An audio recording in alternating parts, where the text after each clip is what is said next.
I'm super excited about this morning. A parable that I've wanted to teach for a long time because it's one of those parables that you either don't notice it when you read it or you read it and go, what the heck?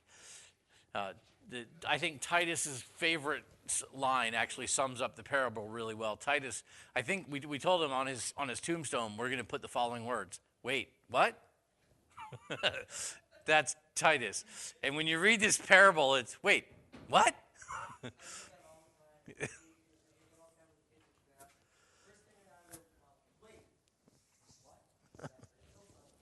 Yeah, Ty says it all the time. It's like, okay, either I didn't hear you or I'm not sure I heard you correctly. Yes. Yeah, they're building a mansion in Minecraft in their head, and they're like, wait, I got to do something. Wait a minute. Wait, I missed this reality thing. What? Right. Was that you jumping or falling? Okay.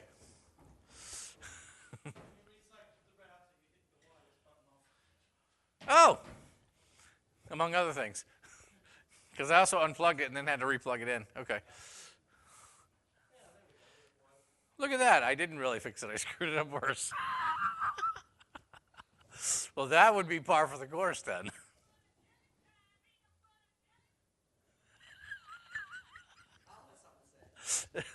Or somebody has something to say to Carl.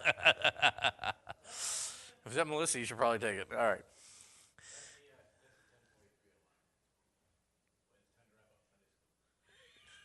We're starting Sunday school. It took us this long to get the copier thawed out. Anyway, as you pray for the week, as you think about the weather, in all seriousness, we did actually have a pipe freeze on, Wednesday or Thursday this week. I think it was Thursday. We didn't break it. Fortunately, it didn't break, and we were able to get it cleared. But if you go to the back of the building, you notice the blue curtains hanging up in a few places, as we have kind of sectioned off the parts of the building that need to be warm because they have water running through them, and the rest of the building that we don't care quite as much about because it's dry. And so you can know that's it's not a new style thing. As soon as the weather breaks, those will go away. But for the moment, we'd rather not freeze any more pipes. So.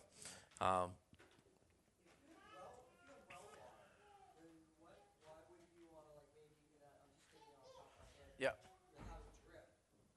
Yeah, we do. It's Rentham water. It's not well water, but yeah, we've started them dripping, and the freeze was right near the water main, and so we've got that opened up, and we have a radiator actually sitting right outside the cupboard there. The problem we run into is the water mains, the pipes after they come off the main actually go behind that series of cabinets, and the pipes aren't insulated, and I'm not sure about the wall. So we're looking to insulate those pipes in that area as well.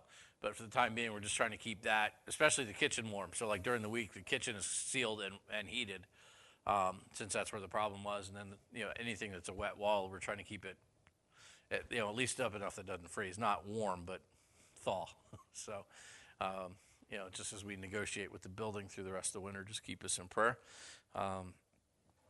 Anyway, so why don't we read quickly. Numbers 12, and we won't comment a lot here, mainly because I'm out of time.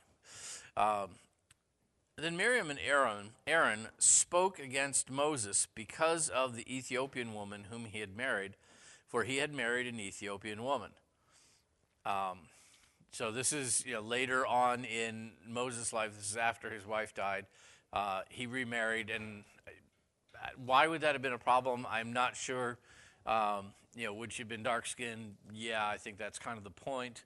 But she was also not strictly genetically Jewish. So, you would have had a bit of a contest there. And, a little bit of racism, yeah, probably, or not impossibly at any rate. We certainly have not cornered the market on that in the 21st century. Potentially, but presumably she would have been a convert. That's kind of my assumption. I mean, I wouldn't expect somebody like Moses to go out and marry, just whatever first, tribal, polytheist he can find. You wouldn't think so. So my assumption is, and it is an assumption because I don't think it's stated here, or at least I don't remember it being, is that that she would have been a convert to Judaism, and so though she were not, genetically, biologically, however you want to think of it, Jewish, religiously, one would assume she was. But again, that's an assumption. So verse 2, so they said, has the Lord indeed spoken only through Moses? Has he not spoken through us also? And the Lord heard it. So Miriam's position was, now think about this is a family struggle. Miriam is his older sister, and despite what the movie says, Aaron is actually his older brother. Moses is the youngest of the three of them. I happened to have seen Exodus last week, and they actually presented Moses as older than Aaron, which was interesting. Either that or I misinterpreted it, but that seemed how they were presenting it. Now the man Moses was very humble, more than all men who were on the face of the earth, which is an interesting assessment, considering who wrote the book of Numbers.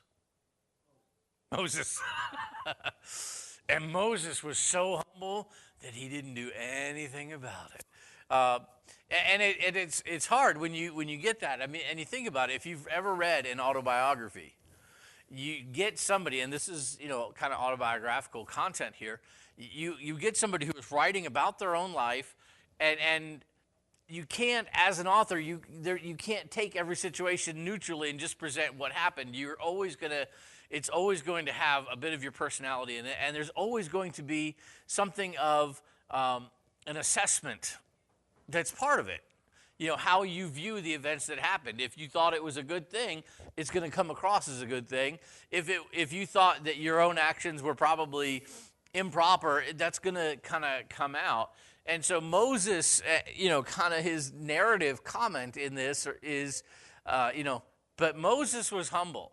And so though Miriam and Aaron, who were saying, look, God has spoken by us too, and they were not wrong. I mean, Aaron was the high priest. He had spoken for Moses for many years for the people before Pharaoh. Miriam, coming across the Red Sea, had led the women in a song and dance time.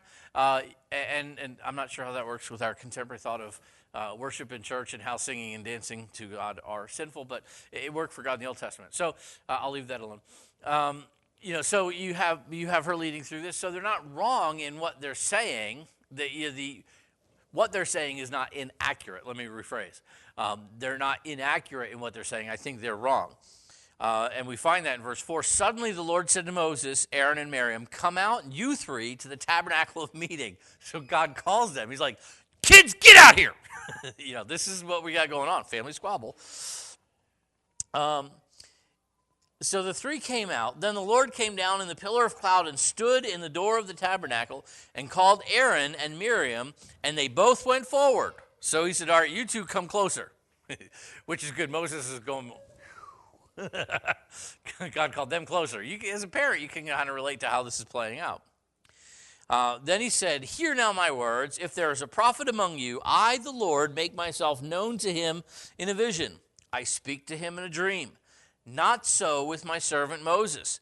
He is faithful in all my house. I speak with him face to face, even plainly, and not in dark sayings. And he sees the form of the Lord. Why then were you not afraid to speak against my servant Moses? And so God looks at them and says, what gives you the right? Moses is all that. I mean, when God says you're all that, you really are all that. But Moses, interestingly enough, Moses in his humility, and that's I think why that phrase there is important there, in his humility, he's not defending himself. He's just like, they're like, Moses, you take on too much. Moses, you do too much. Moses, God has spoken to us, has spoken to the people by us. Who do you think you are? And God said, let me tell you who I think he is. I think he's pretty impressive. I think I talk to prophets in visions. I talk to Moses face to face. So, who do you think you are talking about Moses? What's that? You would think. And I think this was Miriam, and I think that's what we're going to see borne out. So the anger of the Lord was aroused against them, and he departed. And when the cloud departed from above the tabernacle, suddenly Miriam became leprous, as white as snow. Then Aaron turned toward Miriam, and there she was, a leper. So Aaron said to Moses, "O my Lord, please do not lay this sin on us, in which we have done foolishly, and in which we have sinned. Please do not let her be as one dead, whose flesh is half consumed when he comes out of his mother's womb." So Miriam gets hit with leprosy. I think Miriam was the one leading this particular thing, older sister, and Aaron, seemed to always be, he's that middle child anyway. Never mind he's 86 or whatever, probably closer to 106 at this point. Still that middle child, still kind of going with the flow. And so Miriam's like, "Moses does too." "Oh, yeah, you're right." And suddenly Miriam finds herself leprous, and Aaron is the one who's repenting and begging that this goes away. Then the Lord said to Moses, "If her father had but spit in her face, would she not be ashamed 7 days? Let her be shut out of the camp 7 days, and afterward she may be received again."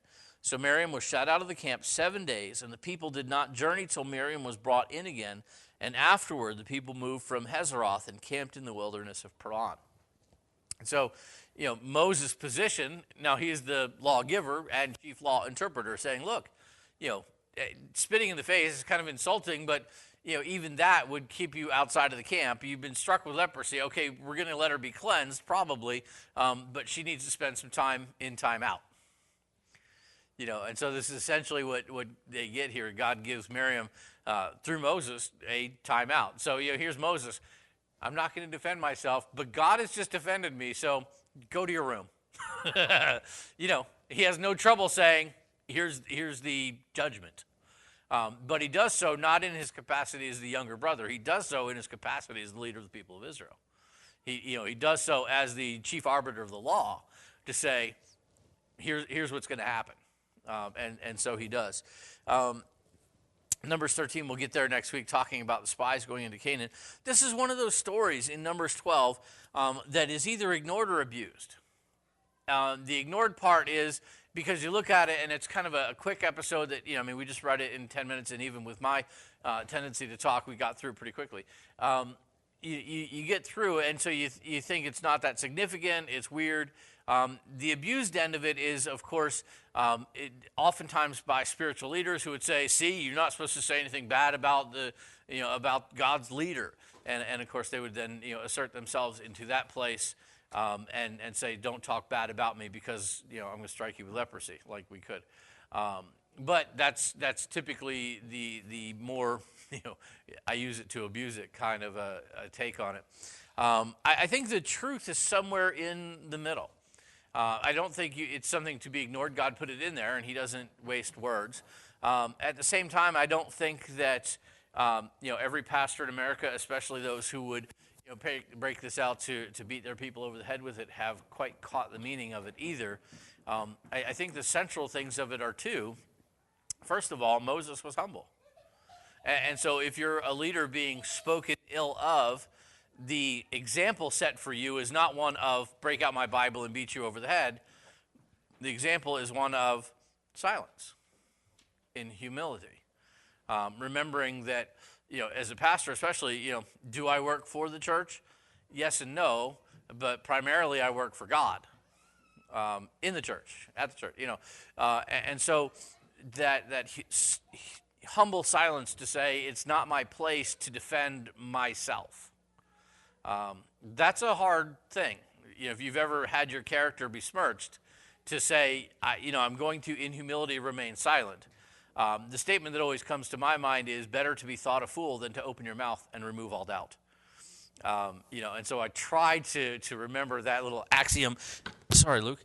As I face this, they're allowing God to clear a person. Jesus did it. Paul did.